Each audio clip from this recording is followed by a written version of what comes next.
¿No les ha sucedido que hablando con sus amigos mencionan un tema y de repente se conecta con otro y con otro y con otro, pudiendo llevar la conversación hasta el infinito? Los invito a un viaje a través de sitios, lugares y conceptos que comenzará con los hermanos latinos y finalizará en una de las series más exitosas de los últimos tiempos. Pues a ver amigos, la expresión América Latina se comienza a popularizar en el siglo XIX. ¿Y esto de dónde viene? De nuestros amigos los franceses. ¿Por qué? Porque ellos en ese momento comenzaron a notar cómo las nuevas civilizaciones anglosajonas estaban tomando mucha fuerza. Y se dijeron, ¿cómo le hacemos un contrapeso a esta gente? Pues cojamos a nuestros nuevos países nacientes en Latinoamérica que tienen como raíz el español, el cual es una lengua que viene del latín, y de esta forma podemos comenzar a agruparlos para que hagamos un contrapeso con relación a las naciones que provienen del Imperio Británico. Pero hay que resaltar que hoy en día el valor de esa expresión es de carácter histórico, lingüístico y cultural, y eso hace que se nos junte desde el norte de México hasta el sur de la Argentina. Sin embargo, hay que señalar que la forma en que se consolidó toda esta identidad es mucho más compleja y es un viaje muchísimo más largo. Pero si estamos hablando de identidad, pues hablemos de la otra cara de la moneda. ¿Cómo se consolida la identidad de Estados Unidos y por qué se apropian de la palabra América? Pues a ver, la palabra América originalmente siempre ha hecho referencia al continente en su totalidad, pero con el tiempo se asoció casi que exclusivamente con Estados Unidos. Eso se debe a la expansión territorial y a la influencia cultural que el país ha ejercido a nivel mundial.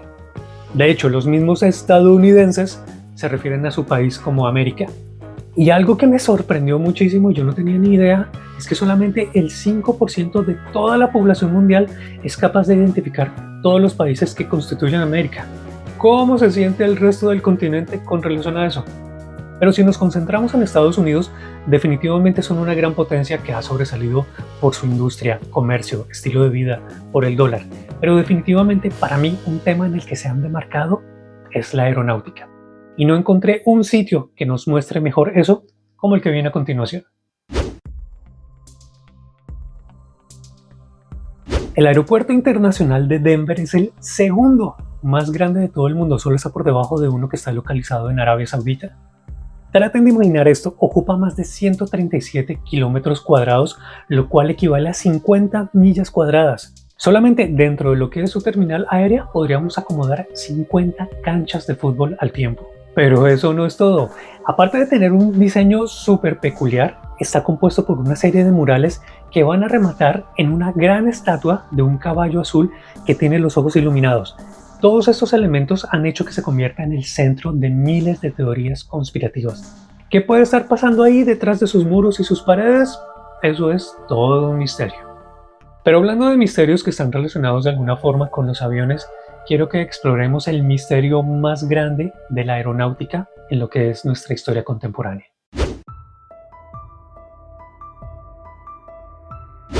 El vuelo 370 de Malaysia Airlines, desaparecido en el año 2014, se constituye en uno de los misterios más grandes de los últimos años. Y desde el momento en que eso sucedió, no ha dejado de ser un tema de total especulación. Hasta hoy en día existen más o menos unas 20 teorías que tratan de explicarnos qué fue lo que sucedió con esta aeronave y con todos sus pasajeros. Y una de las más inquietantes es la que indica que el piloto, aparentemente de forma intencional, desvió el avión y estuvo volando por muchas horas, porque eso es lo que muestran ciertos instrumentos de vuelo. Pero, ¿por qué alguien haría algo así? La falta de respuestas ha alimentado la intriga y la conspiración, como en un episodio de una serie que muchos de ustedes seguramente en algún momento vieron en sus vidas. La serie de televisión Lost nos llevó a una isla desierta donde está un grupo de pasajeros que de forma milagrosa logran sobrevivir a un accidente aeronáutico. Y al mismo tiempo que están buscando la forma de tratar de salir de esta isla, se están comenzando a enfrentar a una serie de paradojas absolutamente inexplicables, entre las que definitivamente sobresale un grupo incógnito de personas que son denominados como los otros. Pero vean que curiosamente, y ahí por el lado, la serie también toca temas de carácter filosófico y existenciales, como la búsqueda del yo y el sentido de la vida. Pero aún más interesante que estos dos es que se están planteando el tema de ¿y qué sucede después de la muerte? Ese concepto definitivamente ha intrigado a la humanidad desde el comienzo de los tiempos. Y es por eso que de alguna forma dentro de la cultura popular se buscó alguna forma de darle una explicación a eso que está sucediendo en el más allá. Y es para allá para donde nos vamos con la siguiente historia. Quien sepa de religión católica ha escuchado hablar del purgatorio. Este sitio que se encuentra como entre la tierra y el infierno al cual van las personas esperando poder tener un acceso final al cielo. Ahora, hay que recordar que en el pasado se consideraba que este sitio era un sitio de castigo oscuro y bastante deprimente. Y de hecho, muchísimas ilustraciones que vemos particularmente de la Edad Media lo muestran como el sitio más deprimente en el cual uno se pudiese encontrar. Pero por el contrario, hay mucha gente que no entiende que este espacio dentro de la religión católica lo que hace es expresar la gran misericordia que Dios tiene hacia el ser humano. Es decir, es un sitio en el cual una persona que de pronto no hizo las cosas del todo bien tiene la posibilidad de reivindicarse y finalmente encontrar el camino al paraíso. La representación del purgatorio definitivamente ha evolucionado muchísimo con el pasar del tiempo. Hoy en día, más que buscar una representación gráfica, los teólogos nos dicen que hay que verlo más como un estado, así que el espacio, en este caso, hay que dejarlo a un lado. Así que simplemente hay que ver este sitio como un punto en el cual Dios actúa sobre las almas de ciertas personas que no fueron tan santas, haciendo que dejen todo aquello que era malo para que finalmente puedan llegar a trascender. Pero en la película que viene a continuación les voy a mostrar un purgatorio totalmente grotesco y surrealista, el cual nos muestra la confusión en la cual viven los personajes que están atrapados en medio de dos mundos.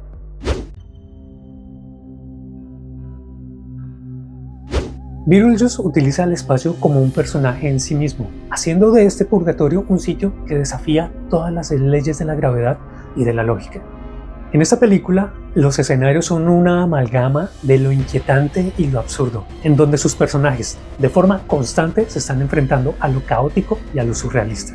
Y es por eso que la arquitectura en ese punto se convierte en un reflejo de la confusión existencial en la cual están viviendo sus personajes. La arquitectura del lugar, con sus pasillos interminables y espacios multidimensionales, se convierte en toda una metáfora de la experiencia humana, la búsqueda de la verdad, la lucha por la redención y el anhelo de conexión con lo que es absolutamente divino. Y es por eso que esta película al final termina convirtiéndose en todo un símbolo cultural. Pero, ¿de qué cultura? La cultura pop o cultura popular se refiere a todos aquellos movimientos que son consumidos de forma masiva y aceptados por la sociedad en un momento determinado de la historia. Este término comenzó a utilizarse en el siglo XX haciendo particular referencia a la música, el cine y a la televisión, es decir, resaltando a todos aquellos elementos que tenían una inmensa resonancia dentro de las masas. Pero lo más interesante de la cultura pop, además de resaltar elementos culturales, es que se convierte en herramientas que desafían el orden establecido. Y esto nos lleva a un objeto icónico que ha marcado esta cultura como muy pocos otros han logrado hacerlo.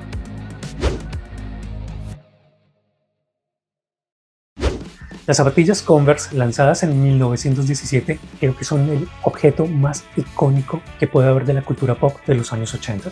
Y particularmente estas zapatillas se transformaron en un icono que también fue apropiado por subculturas como lo son el punk y la cultura grunge. ¿Ustedes alguna vez escucharon hablar del basquetbolista Chuck Taylor? Pues el hombre se convirtió en todo un héroe de su época porque él fue el que realmente logró hacer que las zapatillas se popularizaran como nunca antes lo habían logrado.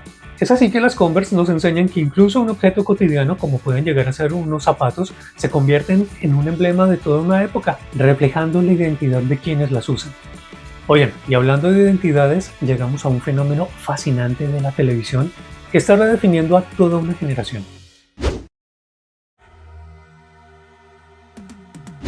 La serie Stranger Things nos transporta inmediatamente a los años 80, en donde vemos a un grupo de amigos enfrentando una serie de fenómenos bastante especiales en su ciudad natal.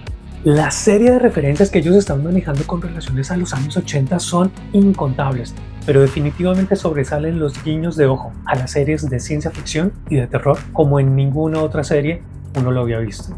Y vean también cómo de una forma paralela y súper interesante están mostrando el tema de la amistad, la lealtad y de cómo enfrentarse a lo que es totalmente desconocido.